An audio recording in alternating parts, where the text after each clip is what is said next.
Good evening. I'm David Murr, and welcome to the Nazareth Evening News. We begin tonight's broadcast with a programming note. Tonight's news production contains elements of truth and fiction. While the birth of Jesus did really happen over 2,000 years ago in Bethlehem, a news broadcast of the event did not occur. There were also no field reporters on the scene interviewing people, and we have taken some creative liberties with the timeline of events. In addition, we are not real news broadcasters, and this is not a real news studio. With that said, we invite you to enjoy tonight's production. Thank you, David. I'm Tom Frankincense. We continue tonight's broadcast with our top story. There was a major camel accident on the road to Bethlehem today. With traffic volumes high due to the census issued by Caesar and people returning to their hometowns to be counted, folks need to stay alert and watch out for distracted riders. That's right, Tom. It's been reported that distracted riding was the cause of the accident, which had over 50 camels involved. Authorities say the number of injured is at 75, and that number is expected to rise. Authorities are advising that you avoid the main route to Bethlehem, and if possible, detour through the fields where the shepherds are keeping watch and abiding over their flocks. We'll bring you more details as they become available. Thank you, David. Distracted camel riding is becoming a real problem as riders continue to check their satchels instead of always keeping their eyes on the road. In other news, the census is also causing other headaches for travelers as overnight accommodations are becoming more and more difficult to find. For more on the story, we go to Channel 25's reporter, Jackie Greengrass. Jackie, what can you tell us about this growing problem? Thanks, Tom. I'm standing in the streets of Bethlehem where I see families from all over trying to find ends that still have rooms available. As of an hour ago, there were 2 inns that were still available, but they're being snatched up very quickly. Most have reached capacity, and people are trying to find their way through. I saw one couple a while ago. It's a wild and a husband being led on a donkey to a stable. By the looks of it, the wild was very pregnant and about to have a baby. David, I'll send things back to you now in the studio. Thank you, Jackie. Well, if that's any indication of the troubles the census is causing, I'm sure Caesar will think twice about requiring another one. If you have any viewer photos or comments about the census, you can post them to our Instagram and tag us or use the hashtag BCCensus. After the commercial break, we will bring you an update on a story we brought you earlier this week about a Hebrew prophecy proclaiming the coming of a new king for the Jewish people. Please enjoy this message from our sponsors.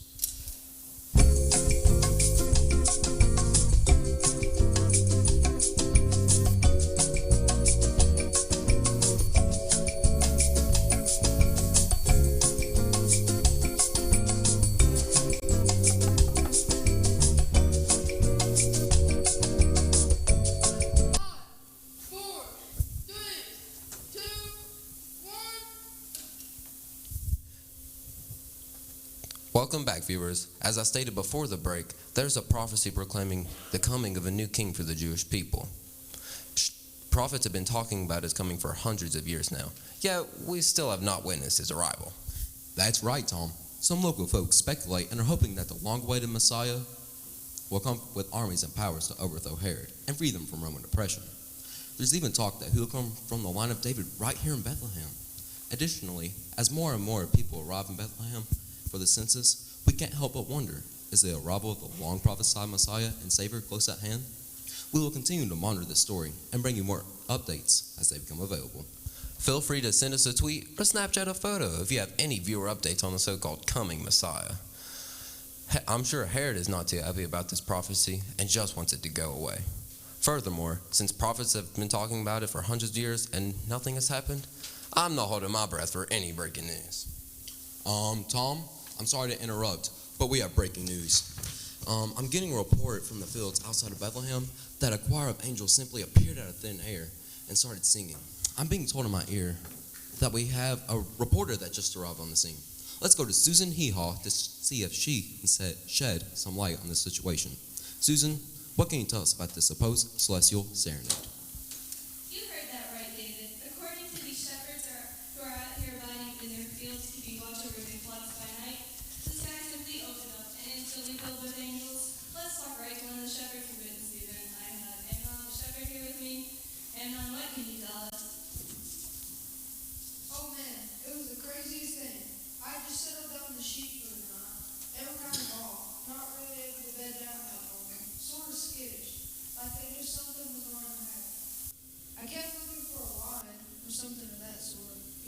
be too careful. I try to sleep with one eye open, if you know what I mean.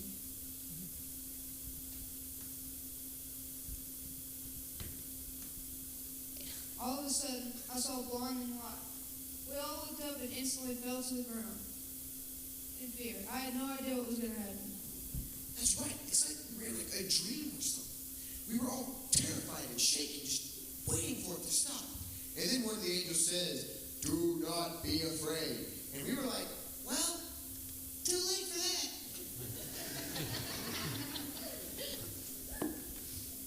And then the angel said, "I bring you good news of great joy.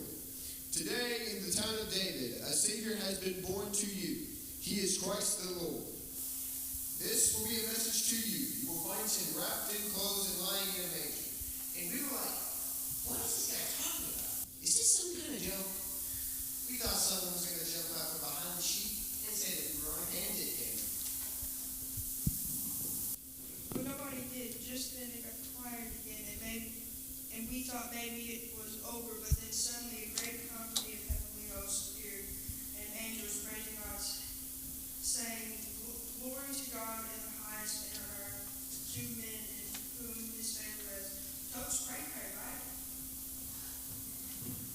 So you're telling me that a group of angels appeared out of nowhere, told you that they had good news of great joy, and then announced that the Savior, Christ the Lord, has been born in a manger? You can't make this stuff up. No kidding. We didn't know what to think at first. Then we got to talking, and we decided that maybe we should check it out and see if what the angel said was true. You know what, shepherds, we have a FOMO when it comes to good news and great news. FOMO? What does that even mean? Does no one use complete sentences anymore? Millennials. Duh. Hashtag fear of missing out. Yeah, it's not every day that a group of angels delivers such life-altering news to a group of lowly shepherds like us. Now, with all due respect, man, we need to go to Bethlehem. Now. Well, you heard it here first. The ancient prophets might have been onto something with their baby theory. Tonight in Bethlehem, a baby has been born, a savior of the world, according to the angels. It appears this baby could undoubtedly change the course of history. Back to you in the studio, John. Well, folks, on that note, we need to take a commercial break. This has been an unprecedented amount of turn of events tonight. Our producers are trying to gather additional details, and reporters are being sent to Bethlehem to see if, in fact, the supposed baby has been born. Please enjoy this message from our sponsors.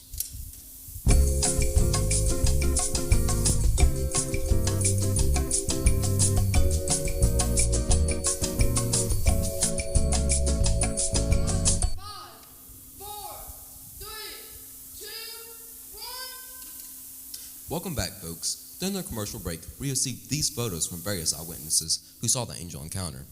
They tagged us on Instagram and used the hashtag #WhatDidJaSaw, which stands for, "Whoa, dude, I just saw a group of angels proclaiming good news of great joy for all people and singing about a baby." Seems a bit excessive, but okay, we'll go with it. As you can see from the photos, the angels are in fact singing, smiling, and bringing good news of great joy. Even the sheep look like they're having fun. Wow. Well, those photos and eyewitness accounts from the shepherds are pretty convincing. I'm starting to think something amazing could have happened tonight. And Susan, who knew she could take such good selfies? I'm getting a message from the sponsors that there is a strange light, a bright star of some sort, that is shining over Bethlehem.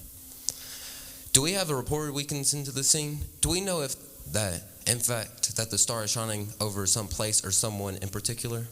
Tom, I'm being told that Jackie Greengrass, our Bethlehem reporter, is still on the scene in Bethlehem and is preparing to go live. She has some more details on the census lodging crisis and this new star.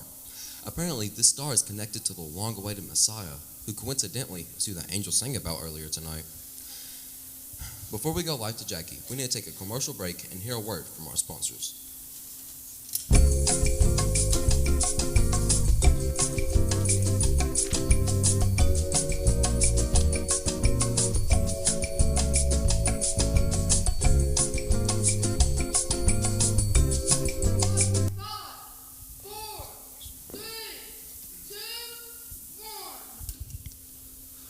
We're back. As we stated before the break, there's an extraordinarily bright star of some sort that is shining over a barn or stable in Bethlehem. We're going live to our Bethlehem reporter, Jackie Greengrass. Jackie, what can you tell us? Thank you, Tom. As I said earlier, there are no rooms available at any inns. Everything is full. While I make my way through the streets of Bethlehem and searching for the star to shine, I met these three kings. They tell me they have been on a journey searching for the baby that the star shines for. The star appeared to be shining over a stable, where earlier I saw a very pregnant wife and husband. Could that be the baby the angel sang about, that these men are searching for? Let's hear it straight from them.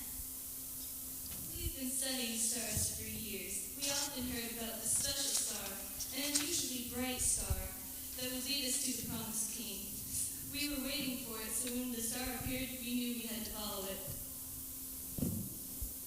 That's right. We are experienced scholars. We knew immediately that the star would lead us to the long way to the top.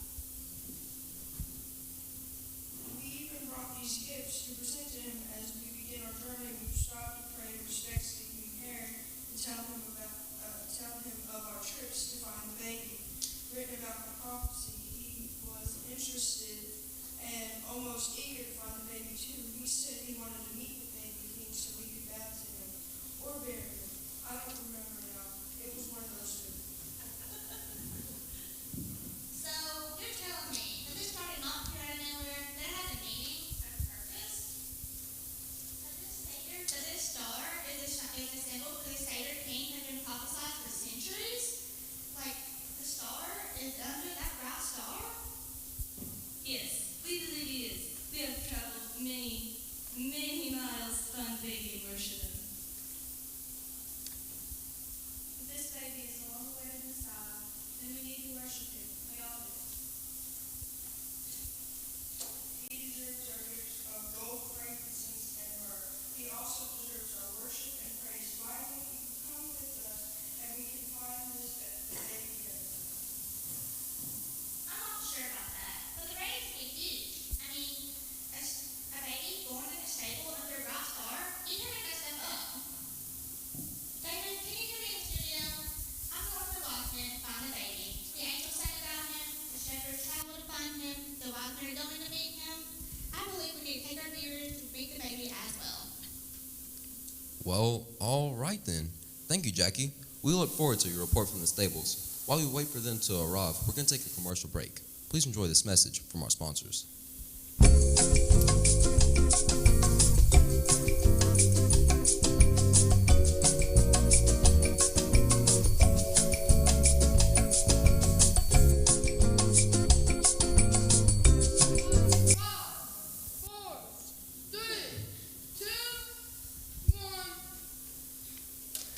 And we're back. What a night we've had, folks. What started as a typical evening in Nazareth has turned into just the opposite. The camel accident, the census debacle which caused an influx of travelers to Bethlehem, then angels appearing out of nowhere to sing about a Savior being born in a manger, and finally wise men traveling many, many miles in hope of and following a mysterious star, hoping to find this aforementioned baby. Let's go live to Jackie Greengrass, our Bethlehem reporter. Jackie, what can you tell us? We're all waiting to know. Well, Tom, this is unprecedented. Never in all my years of journalism have I ever covered anything this riveting. I'm here in a stable under the broad star with the shepherds and the wise men and the young mom and dad who just gave birth to a beautiful baby. They are Tom sort of blown away about all the attention they're receiving tonight. The baby wasn't born in a warm house in clean clothes. He's born in a stable with animals and cloths.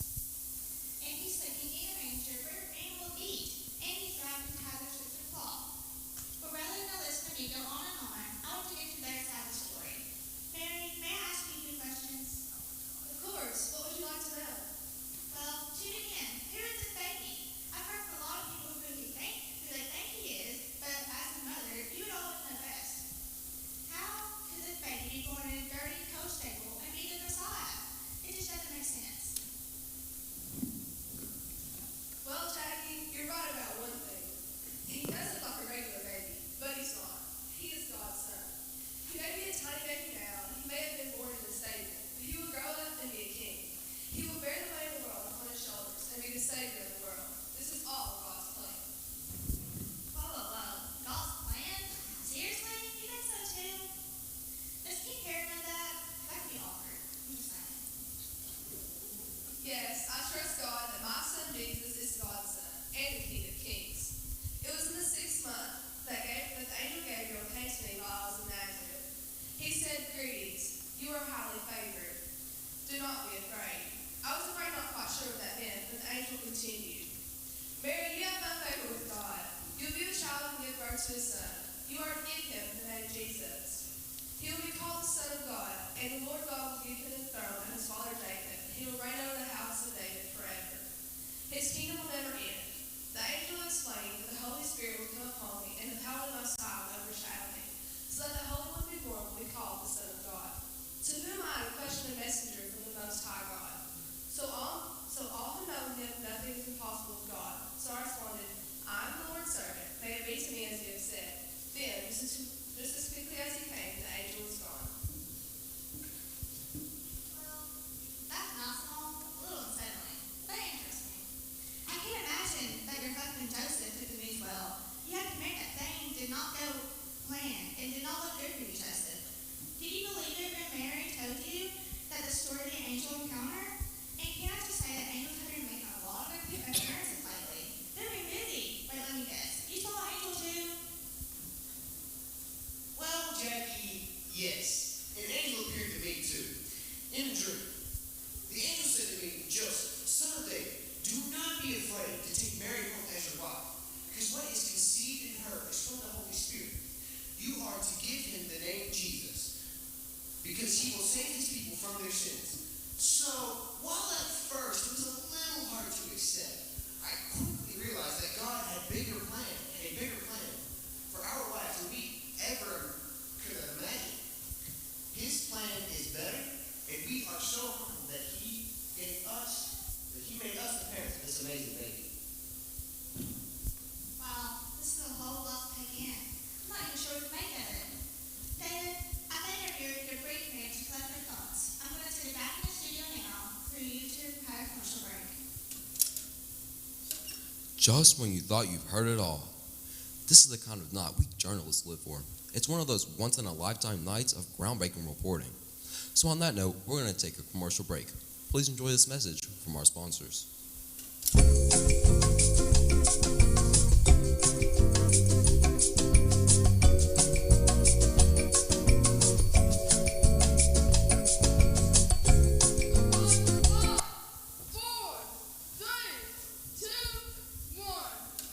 Welcome back, folks. Are you as stunned as me? I'm still trying to gather my thoughts and process what we've heard tonight. Could it be true? Was the Savior of the world born tonight in a stable? Is this Jesus going to grow to be King of Kings? I have to say, I am starting to believe it. Jackie, I'm going to send it back to you. What else can you tell us? David, let me start by saying that I've always been a skeptic when it comes to the story about the Messiah, a Savior.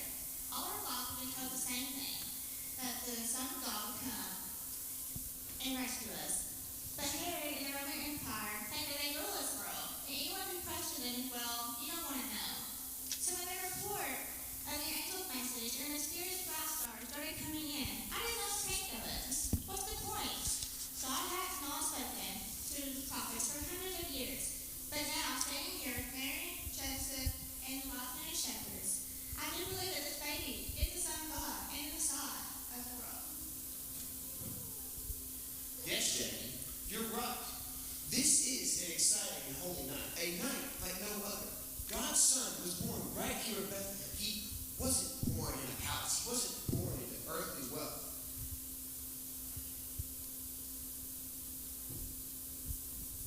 This little baby who is sleeping so peacefully and whose beginning is so humble will one day save the world. Praise God. Thank you for letting us share with the viewers the wonders of Jesus' birth. We're so glad that they got to witness the birth of God's Son. We hope that everyone who saw this broadcast will trust that Jesus is God's Son, and that all who trust Him will love Him as God and will be saved. Well, David, Tom, I'm afraid we're running out of time, so I'm going to send it back to the studio with you to wrap up. Thank you for that incredible report, Jackie. The world as we know it has been changed. The God who loves us so much has burst through space and time to dwell among us. He is here. God is with us.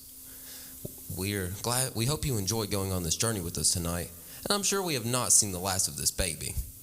As his mother Mary said, Jesus will change the world. We invite you to tune into tomorrow's broadcast as we investigate the effects of dehydration on our camel population. Could shrinking humps really be a danger to the rider? Till then, good night and Merry Christmas, Nazareth.